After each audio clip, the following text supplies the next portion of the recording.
तो चलिए अब आपको सीधा लिए चलते हैं गुजरात, जहां प्रधानमंत्री नरेंद्र मोदी गुजरात दौरे पर हैं और एक कार्यक्रम को संबोधित कर रहे हैं। आज इस एक नए पड़ाव पर आकर के हम आगे बढ़ रहे हैं, तब बहुत बहुत बधाई देता हूं, बहुत बहुत शुभकामनाएं देता हूं। साथियों, अटल ब्रिज साबरमती नदी को दो किनारों को ही आपस में नहीं जोड़ रहा, बल्कि डिजाइन और इनोवेशन में भी अभूतपूर्व है। इसकी डिजाइन में गुजरात के मशहूर पतंग महोत्सव का भी ध्यान रखा गया है। गांधीनगर और गुजरात ने हमेशा अटल जी को खूब स्नेह दिया था। 1996 में 1996 में अटल जी ने गांधीनगर से रिकॉर्ड वोटों से लोकसभा चुनाव जीता था।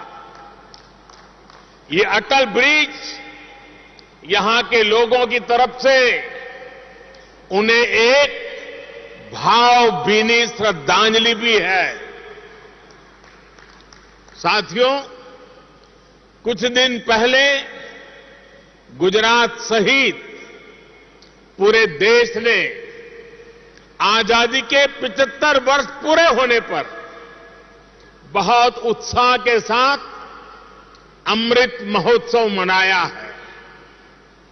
गुजरात में भी जिस प्रकार गांव गांव, गली गली, हर घर तिरंगे को लेकर उत्साह, उमंग और चारों तरफ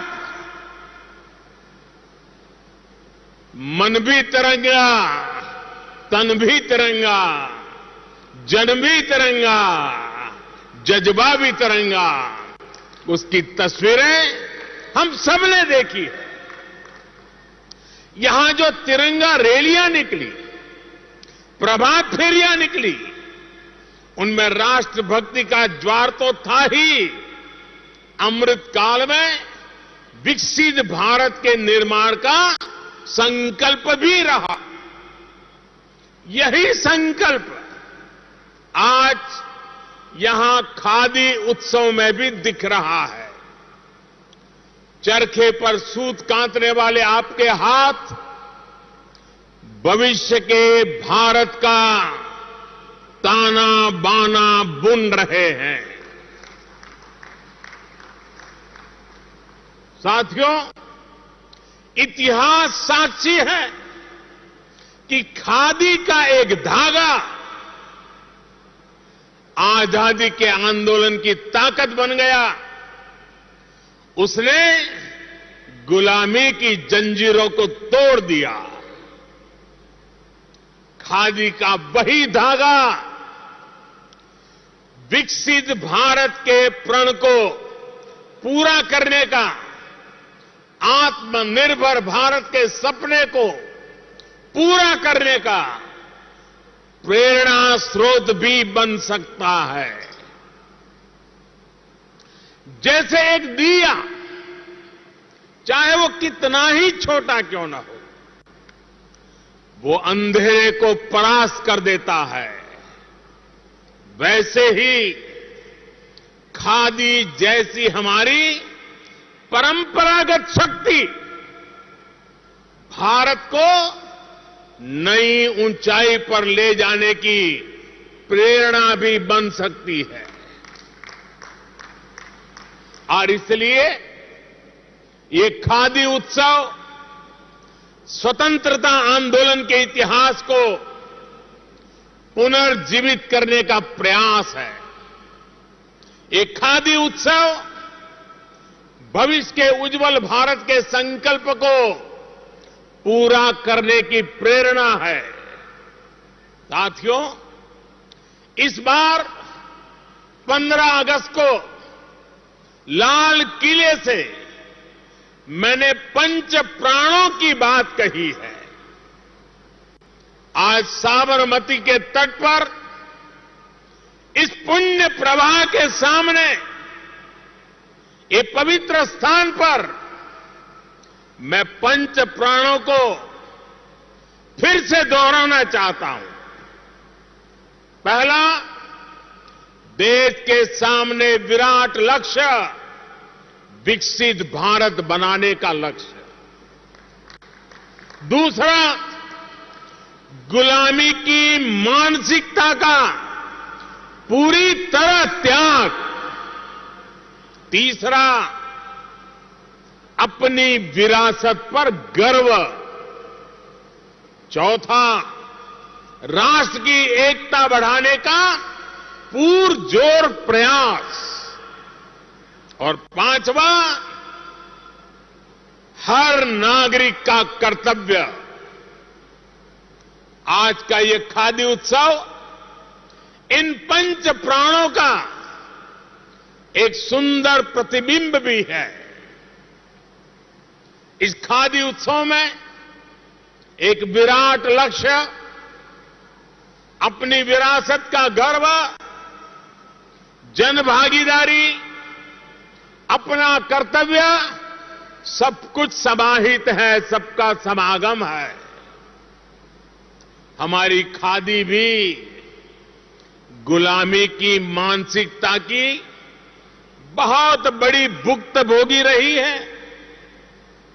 आजादी के आंदोलन के समय जिस खादी ने हमें स्वदेशी का एहसास कराया, आजादी के बाद उसी खादी को अपमानित नजरों से देखा गया।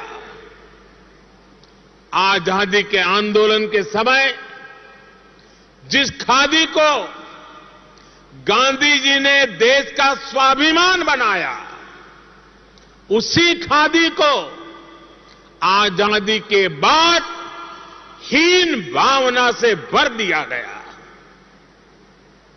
इस वजह से खादी और खादी से जुड़ा ग्रामोद्योग पूरी तरह तबाह हो गया।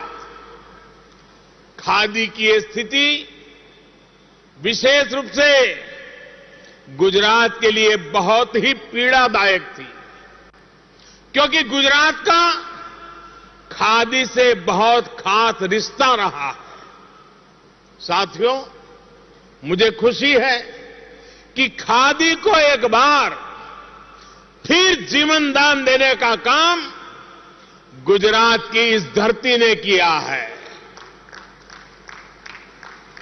मुझे याद है, खादी की स्थिति सुधारने के लिए 2003 में हमने गांधी जी के जन्म स्थान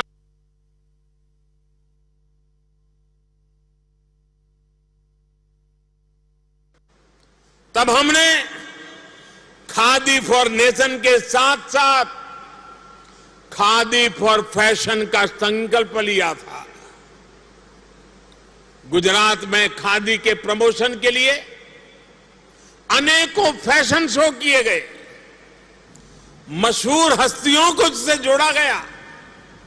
तब लोग हमारा मजाक उड़ाते थे, अपमानित भी करते थे, लेकिन खादी और ग्रामोद्योग की उपेक्षा गुजरात को स्वीकार नहीं थी। गुजरात समर्पित भाव से